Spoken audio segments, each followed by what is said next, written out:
Kementerian Perhubungan RI mengubah status Bandara Sultan Mahmud Baharudin SMB 2 Palembang dalam keputusan Menteri Perhubungan RI nomor KM 31 tahun 2024 yang ditekan pada 2 April 2024. SMB 2 Palembang resmi menjadi bandara domestik.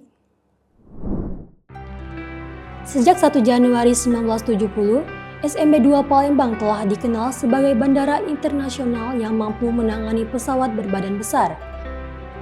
Namun, dengan keputusan baru ini, bandara tersebut beralih fungsi menjadi bandara domestik. Untuk menjadi bandara internasional, ada persyaratan khusus yang harus dipenuhi seperti keselamatan, keamanan, dan pelayanan. Koordinasi melalui Komite Fasilitasi Bandar Udara juga merupakan hal yang penting. Dengan diberlakukannya keputusan ini, bandara yang sebelumnya dianggap internasional namun tidak tercantum dalam daftar resmi, secara otomatis menjadi bandara domestik.